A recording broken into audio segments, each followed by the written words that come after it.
old Nintendo gamer. And son.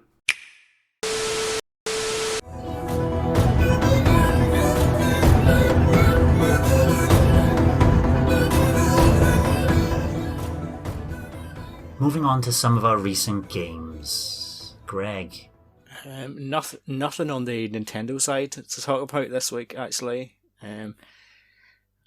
Obviously, the PS5 launched on Thursday, and I actually spent some of the time on the night before and the morning of the Thursday seeing if I could somehow get my hands on one. I was specifically looking for the digital console.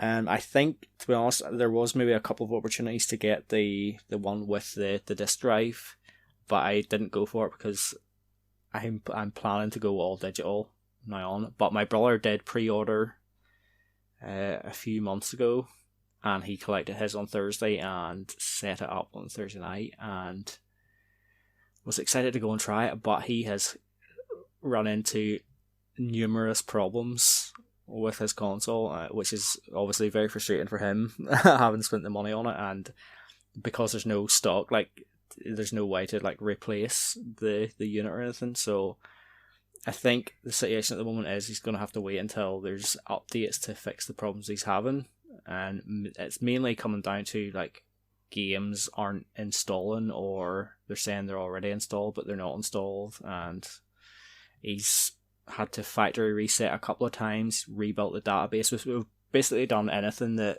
we could really to try and get the problem sorted, and nothing has worked. So basically hoping for a firmware update relatively soon.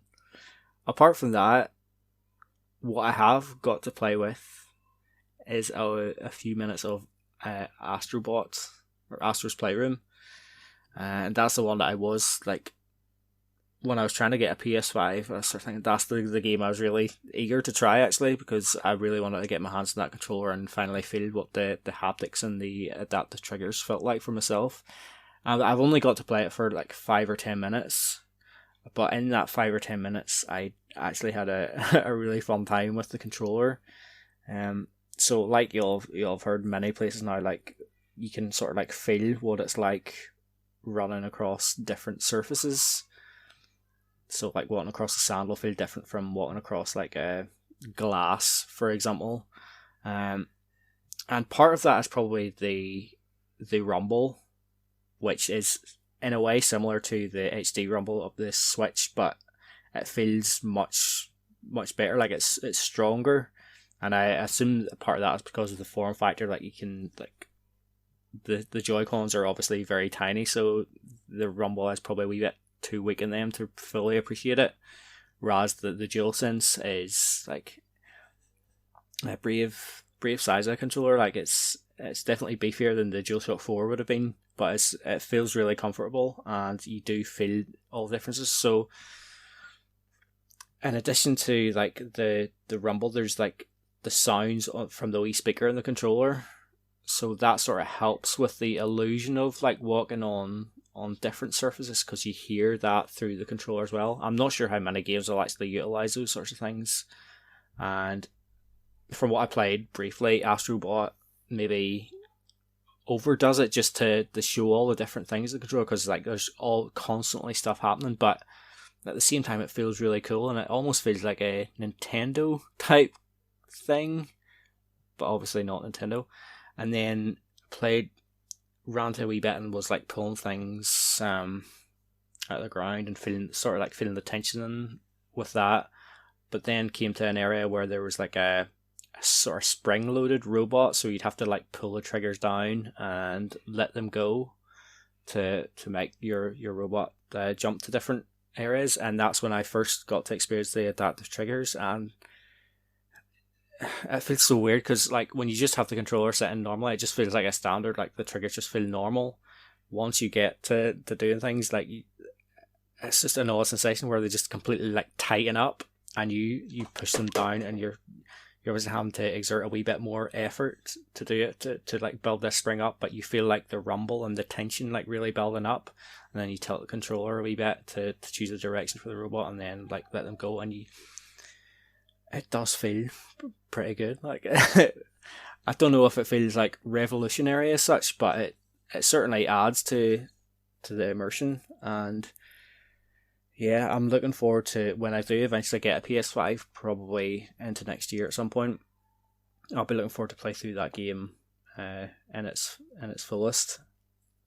But I have also tried from one of the other games that my brother was able to get installed a wee bit, which was Dirt 5.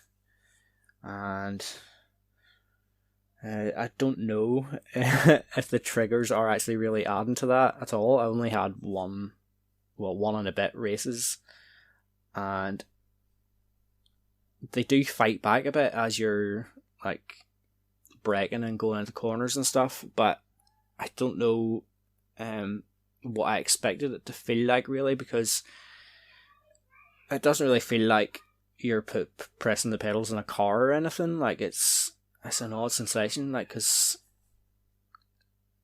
like if I'm playing, like, I'm obviously playing a lot of Dirt Rally 2 at the minute on PS4, and obviously that's just using the standard DualShock 4 controller. But when you're wanting to like brake and accelerate and stuff, it's smooth, like the transitions between the two. So having them fight back in a way that doesn't almost feels unnatural, but maybe that's just because I'm not used to it. It was a bit odd, but I think I have read that it's maybe like WRC9, for example. I think it has better use of the adaptive triggers, but obviously I've never tried that, so I don't really know. But yeah, there's also problems with it as well, because in Dirt 5 we tried to play multiplayer and like there's a wee bit on the screen saying to like join split screen. So I think it's pressing the touchpad on the second controller to join. As soon as you touch that, error back to the game completely shuts off. So like, I don't know how many people are experiencing these sorts of problems, but it's very frustrating, and in a way it almost makes me glad that I didn't manage to pick up the console just yet, because hopefully they'll have them ironed out, all of these problems ironed out by the time I get one. Yeah, it kind of makes you think that the PS5 maybe was rushed a wee bit towards the end to get it out, obviously, and with everything that's happened this year. So, like, I'm excited to get one, but at the same time, it's been so frustrating for my brother that it's kind of taking the shine away from it a wee bit, and he's not really that happy at the moment. I think it's the worst console he's ever bought. He must be distraught. Yeah. I mean, hopefully it will get sorted out eventually. Like, to sort of like compound matters, like my brother has like the slowest internet in the history of the world, so like even trying to test out stuff, it's been difficult because like Call of Duty, for example, it installs off the disc part of it, and then there's like a big update if you want to play like online and stuff. And 285 gigabytes. Well, that's what it says in the box. So far there's like 50 installed, and then yeah, there's a pretty hefty download, and it was quoting him like 25 hours or more. So it's still downloading at the minute for him, and the way his PS5 is going, like it may not even work when I download it. But like, I would have thought the single player campaign would have been on the disc and stuff, ready to go, but he can't even play it yet. The only thing I've been able to test was the like a multiplayer match against bots, and yeah, the triggers actually seemed pretty decent there from what I played, but I haven't played with it enough either. Yeah, I don't really know what else to say. Like, the controller does seem really cool, and that would be a big selling point for me over like the Xbox. But yeah, I don't really know what else to say about it. It's a shame, really. Anything to add to that, Nick? I've just been reading and hearing lots of positive thoughts about the PS5, and it's just a shame that Greg's brothers run into these problems. I know they do exist, but I haven't really seen that much of people complaining about problems. And I mean, it does happen with console launches. It's not unusual. I guess it's just the luck of the draw, isn't it? And hopefully this weekend there'll be some kind of patch or update that comes out that might try to fix a few of the issues for some people. Yeah. The best part for me actually has been able to get, like, I logged into his PS5 in my account and was able to, like, when you go into the PS Plus collection, you can add those to your library. Once you do that, you can download them on your PS4. So, like, I have quite a few of the games anyway, but there's stuff like Bloodborne and Batman and, like I said earlier, Monster Hunter and a few other games there actually that I thought, yeah, that's pretty cool. I'm able to access those now on my PS4 without having the PS5. So while I already had plenty of games to play on my PS4 to keep me ticking over, it's even more. So I probably all set for a good wee while. And also, like, the games I do have, there's a few that are like physical, like God of War. I just downloaded the version just to have easier access, because changing discs just seems like a wild hassle these days. I don't know. It's so 2008, isn't it? Yeah, it's just like, I'm ready. Like, I downloaded The Last of Us Part 2 yesterday and put 40 minutes into it so far. Yeah, I think Streets of Rage 4 is finally going to have a contender for the Game of the Year crown. Ooh. Okay.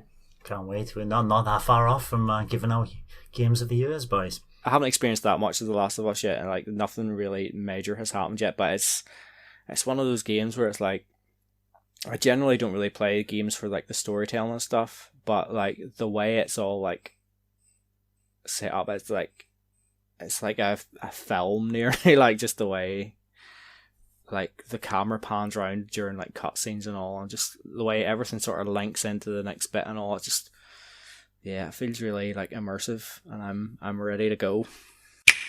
Thanks for watching, and don't forget to hit the subscribe button and give us a like if you've enjoyed our content. You can also check out our other great content on Twitter, Facebook, Instagram, and the N-E Café podcast from all good podcast providers. Just follow the links in the description below.